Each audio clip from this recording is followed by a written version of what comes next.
Welcome, everyone. Welcome to Sunday Real Talk with Joseph Brownlee. Welcome to the show. I really appreciate you guys that's been tuning into my YouTube, checking out my channel and everything. Now, I want to introduce myself for the newbies or for the curiosity lookers. My name is Joseph Brownlee. I'm new on YouTube. Well, not brand new, but I have been on YouTube for about approximately since 2024. And my content, if you're interested in my content, this is what I do on my content. I present different type of subjects, topics, looked at in a biblical, a Bible perspective. Mainly, the things on my channel is going to be dealing with identity, how to better yourself, how to really try to find your true self. And if you ever been in a situation, as you can see, I love hats, man. I'm a dog person. I love hats, man.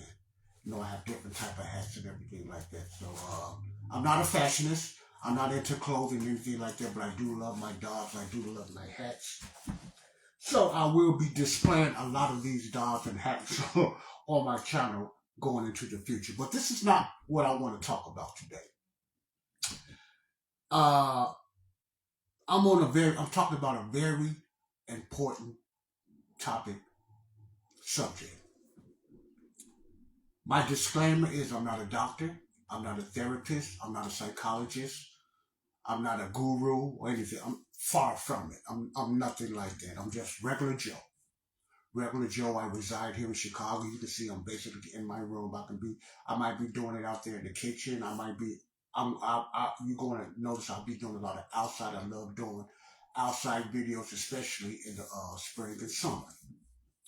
What topic I will be talking about, you just never know, but it's going to be a topic that's going to help you grow your identity, to help you find who you are, no matter what, whether it's your faith, whether it's your culture, whether it's just your being, you want to find out who you are. And so this is basically what my channel is all about.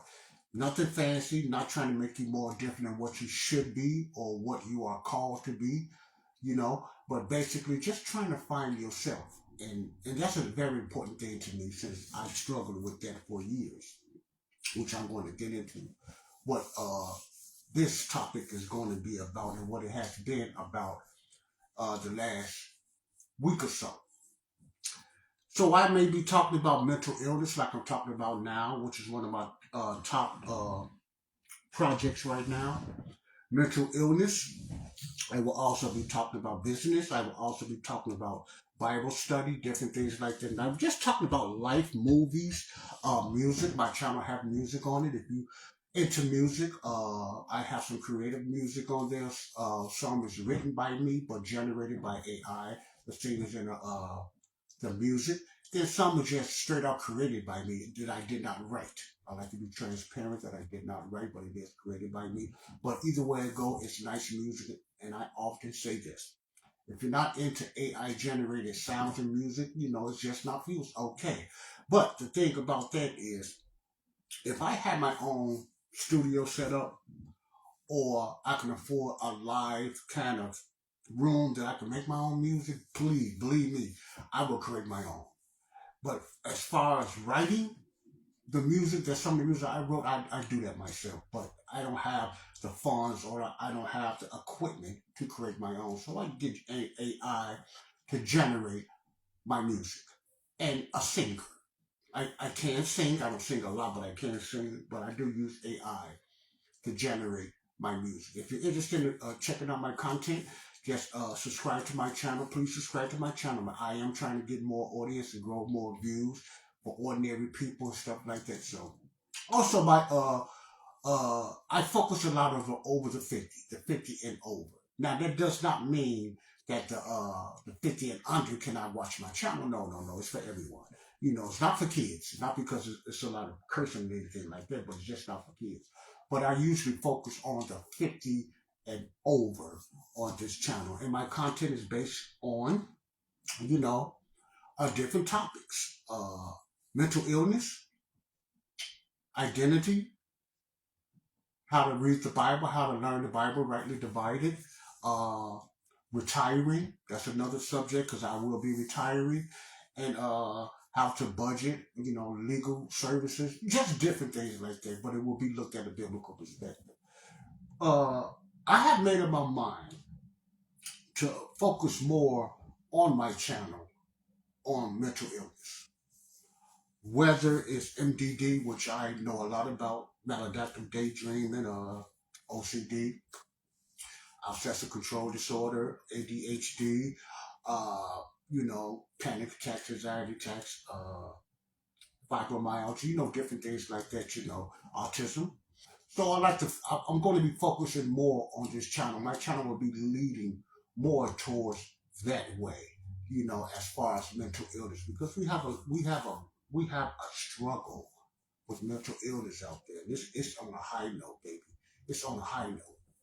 And it's all cultures, it's all ethnicities. It's black, it's white, it's Asian, it's Bangladesh, it's India, it's a worldwide not a pandemic, but a worldwide disorder that's going on. But what I want to focus on now, and I want to continue in this series, is on maladaptive daydreaming, MDD. The reason I focus much more on MDD, and I will be talking about MDD and focusing on MDD more, because I struggled with MDD for over 50 years. I'm 61 years old now, and I struggled with MDD for over 50 years. And I know more about MDD, and I'm learning more because I struggle with that too, ADHD. But I want to focus in the next week or so, or even longer, maladaptive daydreaming. Now, for the ones just tuning into my channel, or you just a curiosity searcher, or you don't know what MDD or maladaptive daydreaming is, I'm not here to really break that down. And there will be another video or whatever to explain maladaptive daydreaming, but I can give you a little short hook or synopsis, you might call it, of what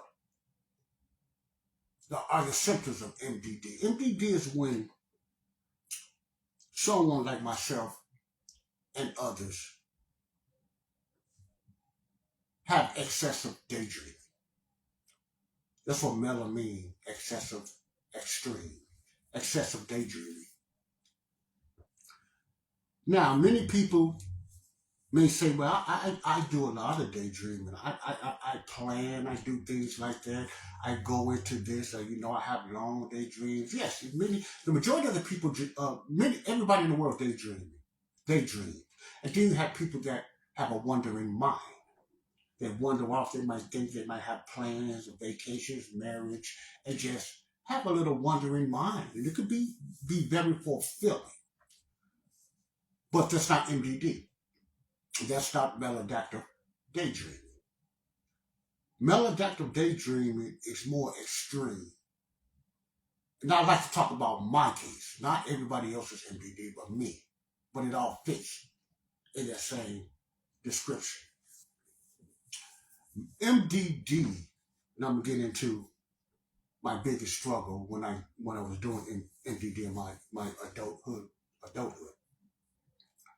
Maladaptive daydreaming is if you can daydream, like they call them fantasies, when your daydreams turn into a realistic fantasy. That's the best way I can describe it from my perspective. A realistic fantasy that you can go at 1, 2, 3, 4, 5, up to 8 hours or more close to per day, like I was. That's maladaptive. That's a disorder. I don't care if the DSM doesn't see it as that, but that's a problem. That's an issue. That is a disorder. Okay? All right. If you go an hour, not just wondering, many people, the majority of the people don't wander off or go into daydreams for 1 hour straight. Many can, and I'm not, but that doesn't diagnose you as being maladaptive. Okay? That doesn't diagnose you of being maladaptive. What makes you maladaptive? When it starts affecting your life, it starts affecting your schooling, especially when you're younger.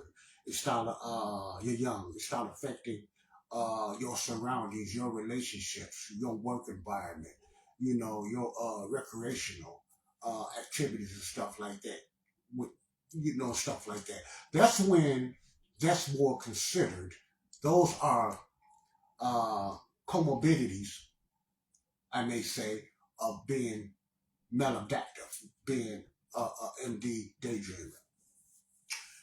My situation was by me also having the spectrums of ADHD,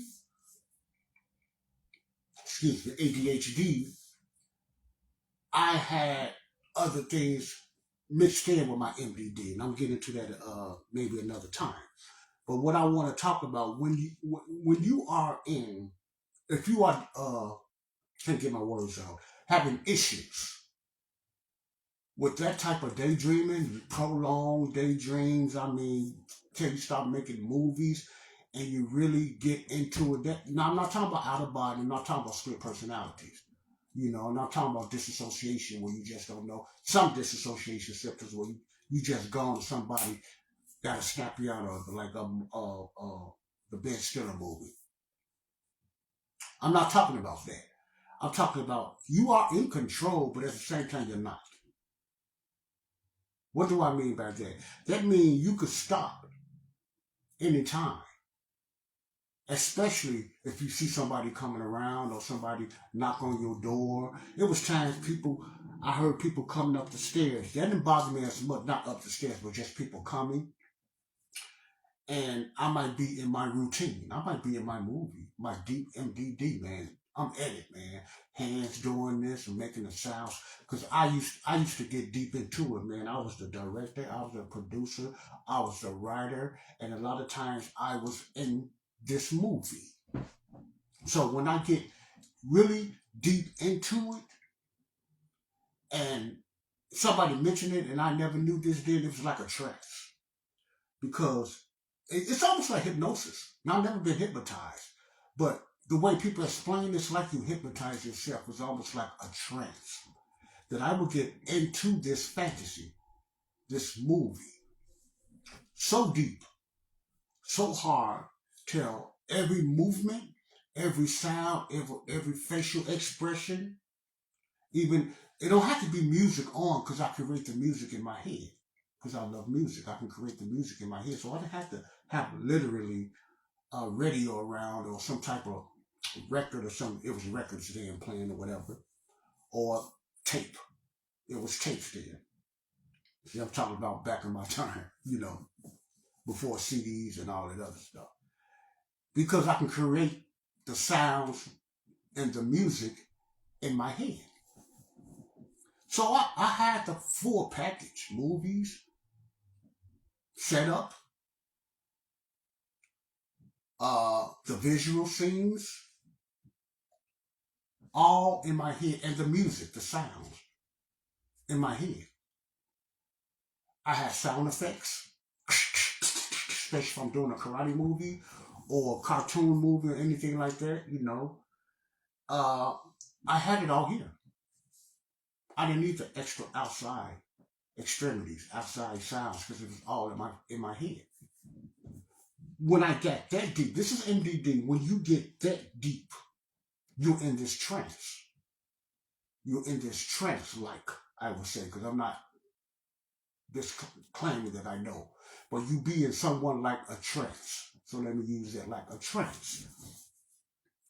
And once you in that, you want to stay there because it brings the dopamine, literally brings such like a natural high. Because you in your own world, it's like a natural high with me. It's like a natural high. Now I'm going to get into because the times when I was high, that's when it was really woo level. And if someone, which happened to me, happened to walk up on me and see me, they would think I was crazy, man, because I'm like this. I'm twisting, I'm turning, I'm doing my clothes like this. I'm into it. I'm even, my eyes twisting and stuff like that. And they would look at me crazy. Because I did look crazy. They would look at me and would think that something is off. They know, because normal people don't act like that by themselves.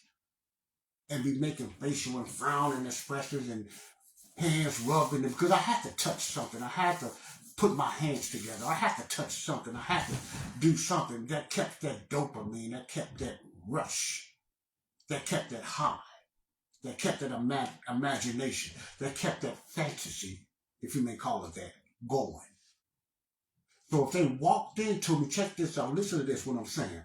If they happen to walk in, it happened before, mostly with family members and some friends, happen to walk in and see me, and I notice they see me, I can stop. I can stop and catch my composure, but there's a price to that. There was a price to that, because with me stopping like that and getting, I call it getting caught.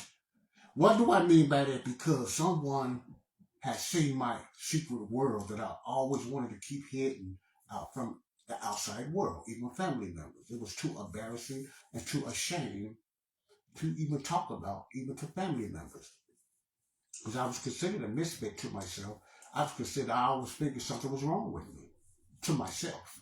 That was my own self-diagnosis. So if someone happened to walk into me, I had to stop.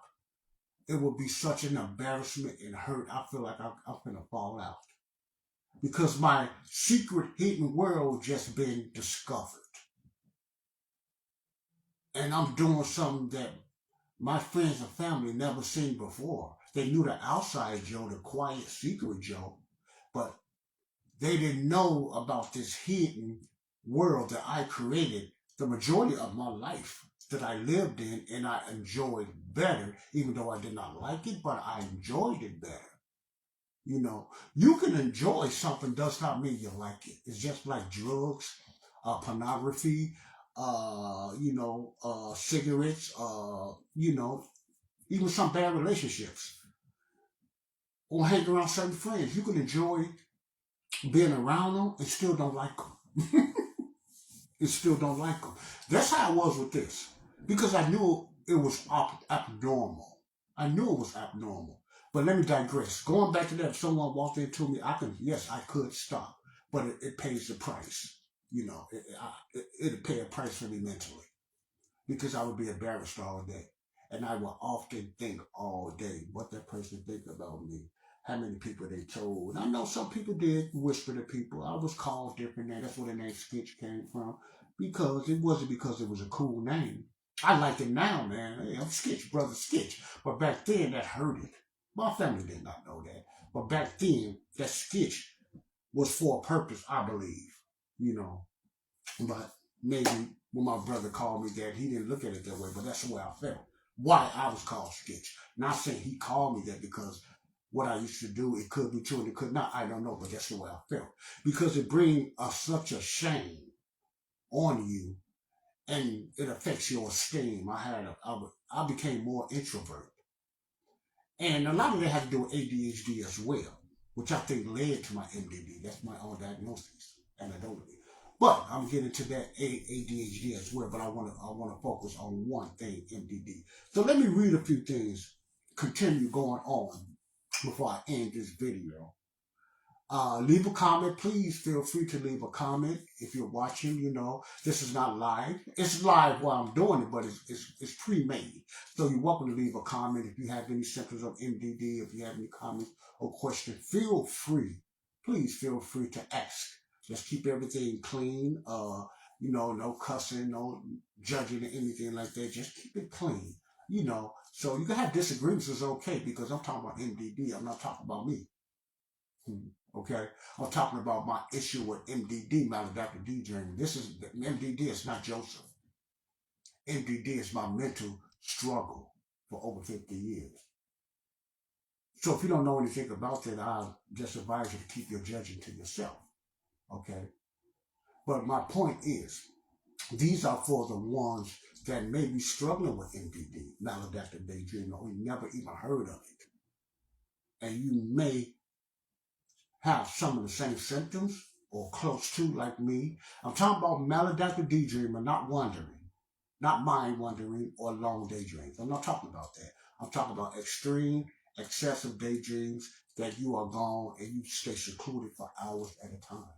You don't want to go out and play with your friends because your friends are your dreams, your real friends. So I was solitude growing up. I was solitude for years. I never had a bundle of friends.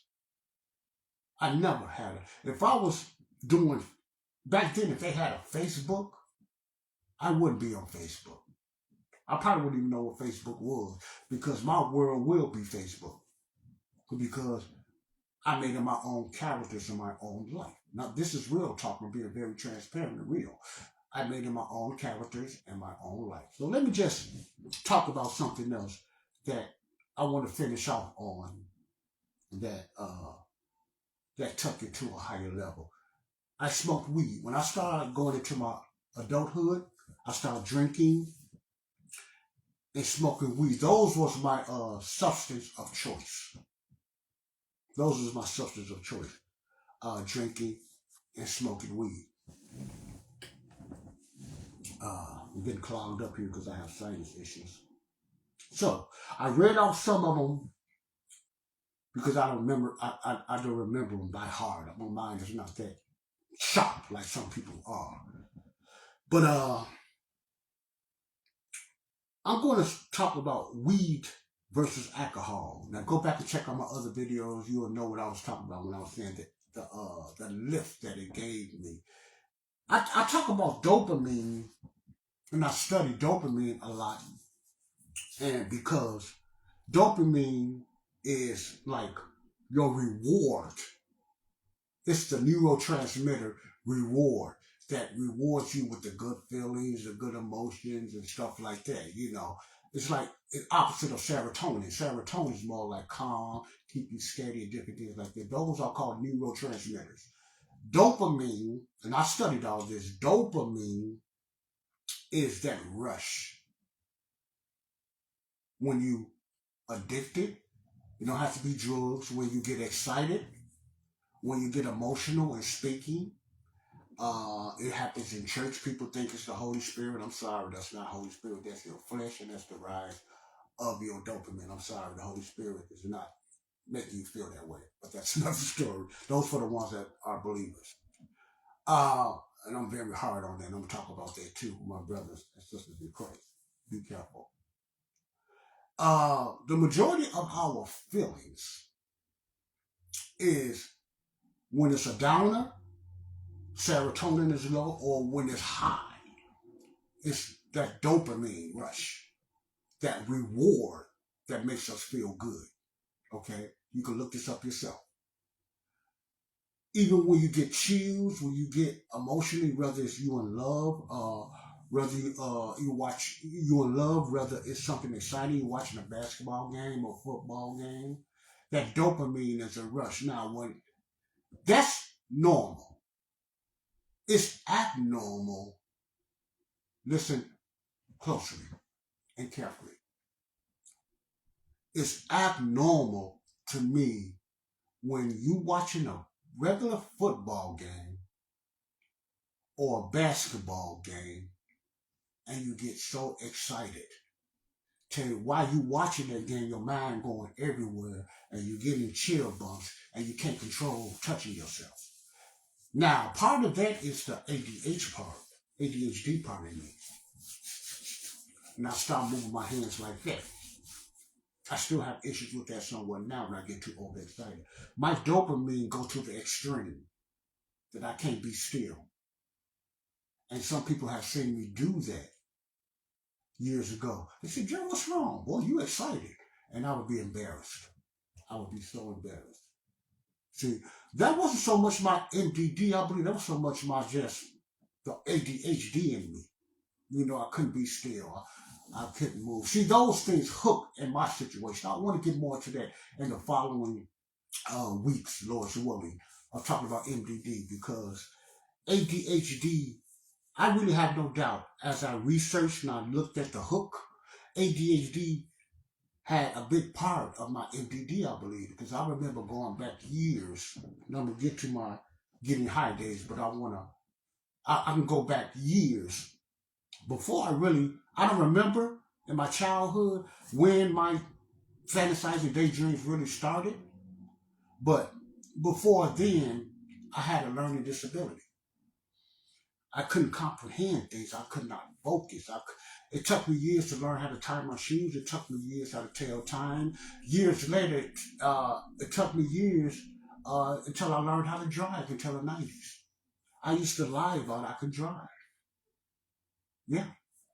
Many people, because everybody in the hood just about knew how to drive, man. At least I thought. And you in a situation, you tell everybody you got a girlfriend, even though you don't have a girlfriend. I've done that. Not saying girls are not like me and I never had a girlfriend, but I was trying to go with the Joneses, man. I was trying to keep up with everybody. It's the same way with I lost my train of thought. With my struggle with ADHD or the spectrums, comorbidities, abilities of ADHD. That I believe that led to my movement and touching of my hand moving. Not so much the MDD doing that. The MDD was the films I made. But the excitement and the struggle of me can then still doing my hands like that, I'm looking at it like that's part of the ADD spectrum, not the spectrum, but the what they call it, the STEMIs of ADD. Some people rub their hair, some people might go in circles. I seen a guy walk in circles. Doesn't mean not he mean ADD, but it's just different STEMIs that you do that shows something is kind of off. And mine was touching my hands. I still have to touch them today when I get over. But when I used to get overexcited, I would do those things. And I wasn't MDDing then, or what I like to I gave the name melodreaming. I wasn't melodreaming then, excessive daydreaming. I just get too excited. And my stomach get bubbly and nervous and everything.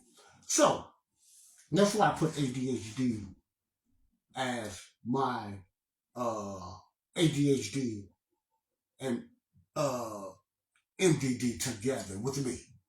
Because I have the spectrums of both. Okay, a double whammy. All right, including autism. All right, let me read something. When I smoked weed in my young adulthood, weed I'm talking about, because that was my drug of choice. Then I'm gonna let you all go, drug of choice. And maybe I talked about it, made me feel more creative. Why it felt more real, because of it accessed the level of the dopamine rush. Because when you smoke weed, your feelings and emotions, it rises the dopamine feeling, your reward, to a level that you cannot comprehend. That's why it was a difference between weed versus alcohol. Let me read something here that I written down.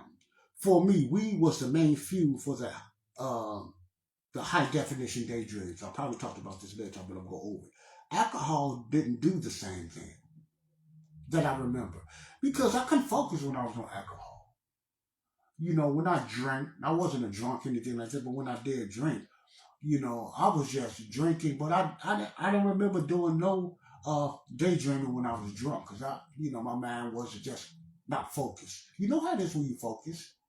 You get that same rush, but the focus is not as sharp, or you think it's sharp, than you are when you do smoke weed.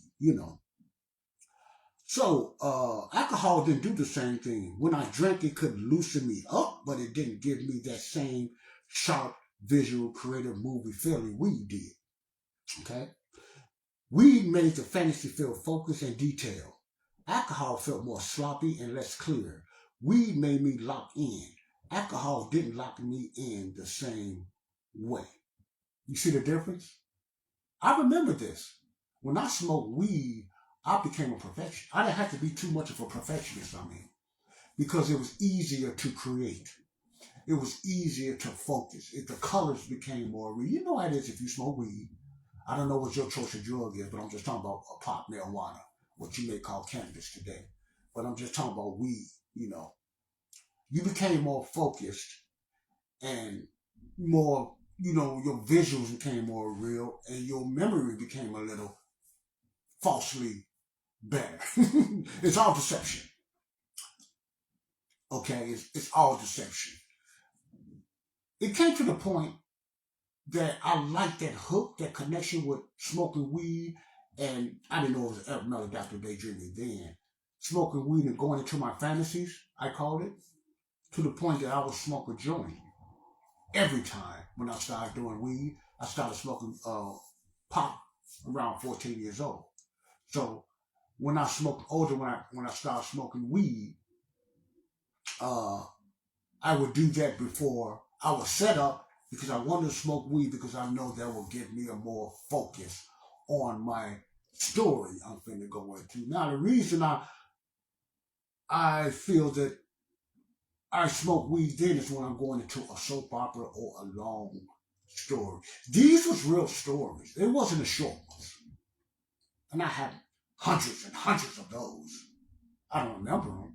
Many MDDs don't. But I had hundreds. I had many crazy, unorthodox, don't make sense stories. To me, but it wouldn't to a famous writer. They'll look at you, man, what is this? That's how my mind was. It didn't. Some things wasn't in order, and my thoughts are just everywhere. But when I'm focused on a movie, not so much a movie, yeah, a movie, or a movie that I recreated and put different faces and different characters and change ethnicities and different things like that, I could do it better when I was high smoking pot. I could do it better. So my deepest MDD extreme fantasies is when I was high because I didn't have to use too much of my mind, and it's all here that bring the creativeness, you know, to create a fantasy, a movie, a soap opera, a musical, whatever it was. It was enhanced. See, back then, even growing up, a lot of people smoked pot. They probably have other MDDs out there. I know you have some ADHD people and autism that smoke pot, and it enhanced it. I love to hear your stories. I know you probably have, but you didn't know you had it. That's why it's important to do your research. If you struggle with certain things and you don't feel it's normal, your attention span and different things like that, check that out. It's very important because it really hurt. I'm gonna tell you a story, and I'm not going to name the names, but this person would know what I'm talking about. It was my neighbor. When I was in the hood, I was gangbanger. I gangbanged in Chicago, a street gang called the Black Gangster Disciples. I was getting high, of course, and I was drinking it. When you were in that environment in the hood, and the majority of the people you hang with, they know how to drive, they got nice women, uh, you know, they got nice women and different things like that. And they just seem, when you got the MDD and you know you have a secret world, they seem more advanced than you. To me, that's how I felt. Even though people didn't know it, they felt I was cool. My nickname was Killer Joe because I used to always look serious and everything like that. That was the reason for that because of my hidden world struggles. But they didn't know that. They just thought I was tough. And me and my boy Big Maps, we was. But me, they, even my boy Maps, one of my best friends I ever had in the world, bless his heart, I miss Maps and Daryl. That was my like my close real brothers. I love them very much. And I never had a close friend like that since. Because I don't have a lot of friends. Not because I'm against people, it's just I never had a friend like my boy Gregory Max. I miss that brother. And people within that didn't know, a few did. A few of my partners, people I grew up with, including my nephews, knew my struggle. They didn't know what it was because I didn't know what it was. But let me digress. When you around that environment, that mostly everybody driving, and you so nervous because you're afraid somebody will ask you to drive the car for them, and you know you could not drive. The reason I never learned how to drive because of fear. I had a very low self-esteem. I was very challenged of learning. So I just felt seeing failure all the time. Real talk. Failure all the time. So I never really tried. My sister, Debbie, and all of them learned to drive before me. A lot of people just assumed I knew how to drive. So I act like I did. I never said I did. I never said I didn't. In my fantasies, I drove. But I never learned how to drive because I couldn't comprehend how to learn. I felt, a phobia because I had phobia issues too then of how do you drive? How do you know the difference between the accelerator or the brakes? I look at that stuff and I just say, "Oh, that looks scary to me." I'm just being real. That was my issue with that because I had a fear of driving because my learning abilities was kind of off. I would have loved to learn how to drive back then. It came to the point later on down the years I was going to take up driving school because I got tired of being left out. I wanted to learn these things, but that's another story. Let me get through this, but I'm going longer than I wanted to. I hope you guys getting something out of this, ladies and gentlemen. But there was an incident. It could have been tragic. It could have led to death. It touches my heart to think about this, but I like to be transparent. I want to help someone. That I was riding in a car and one of my partners was driving. And when he pulled up, he was going to put the car in the garage. And he asked something I never wanted no one to ask me because of my fear of letting them know I could not drive. He asked me, Joe, I forgot word for word, but he asked me, Joe, he's finna get out and do something, let up the doors. When he let up the doors, he said, just pull the car up and pull the car up for me. My heart dropped. He assumed I knew how to drive. Like a lot of people assumed I had the ladies and, I knew how to drive. They didn't know my dark world, and I was terrified. And he asked me to pull up. And he was letting the garage up. And he wanted me to pull the car up. Instead of me saying, man, I can't drive, because that was embarrassing. You don't tell nobody that. He probably would have understood. See, those days, people kind of laughed at you because they didn't understand everything was joking and funny. So that's how it was then. Even though they didn't know no better, it was out of ignorance. So instead of doing that, not knowing what was the accelerator compared to the brakes, I'd done it, shaking, nervous, and you could know what happened.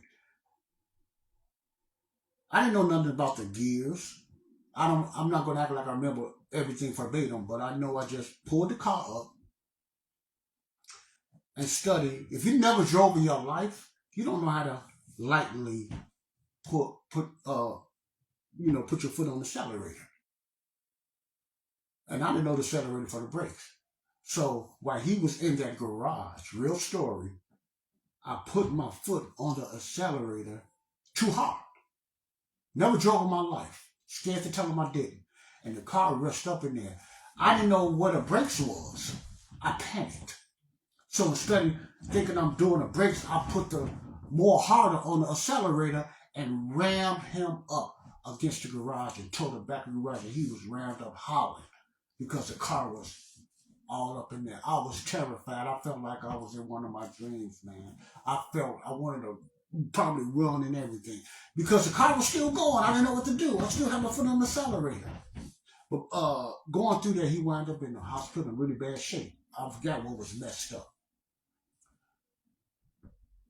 That was part of my fear. And I could have killed somebody because I didn't let them know I couldn't drive. Because of my comorbidities of ADHD and my struggles.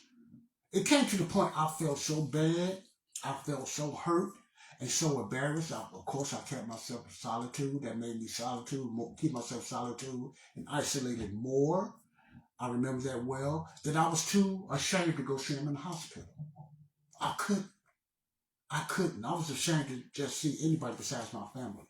My dad had insurance, so he wound up getting the garage fixed. I put pressure on him.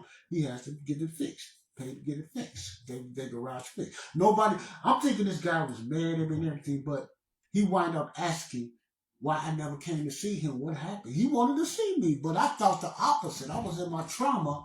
I thought, man, I could have killed him. I could have killed him. Okay. Now, why is I'm saying this? Because That's what was my world then of fear of not learning anything. And that could have had someone killed because I never told them I never knew how to drive. I don't know how to drive. I left them assuming that I knew how to drive and almost killed a good friend of mine. I'm going to leave you with that. There's a lot of pros and cons to maladaptive daydreaming, MDD. This is my story. Most of my MDD challenges felt good to me. But the next time I'm going to get into this. The con of when you stop MDDing, especially a long 5-6 hour all day, daytime to night MDDing, it's hard to get back focused in real life. I'm going to talk about that in the next episode of Real Talk. MDD, Maladaptive Daydreaming.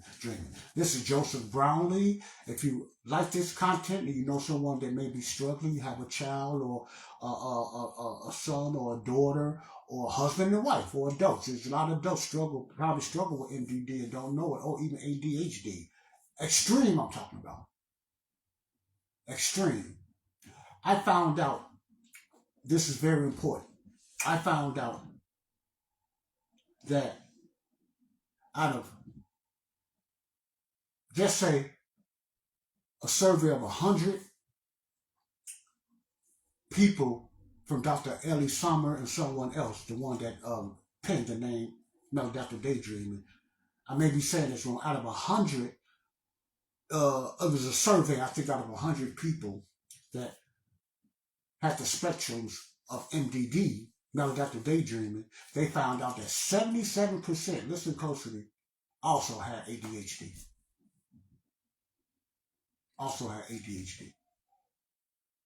But only 22% of ADHD people, 22% wind up with maladaptive daydreaming. So that tells me there's a correlation here, there's a hook here between ADHD and MDD for most MDDers, like myself. 77% of these MDDers, maladaptive daydreamers, had also the spectrums or comorbidities of ADHD. Okay?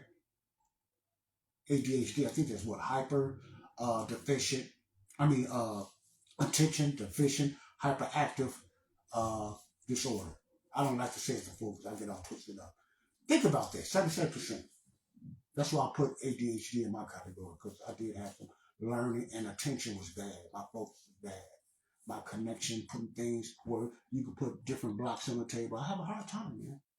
Fine. You ever seen those where people have a hard time finding which one's where, part of, ADHD tests and stuff like that? Man, I would have failed a lot of them, man. All that, I never even went to special ed when they had special education. I kept it all hidden. I would have been considered a top-notch special education person back then, even though I never went to a special education class. Real talk. So I'm going to leave you with that. I'm going to get into this is going to sound like a drug. When you come off a drug, that drop when you're coming out of long, excessive Maladreams.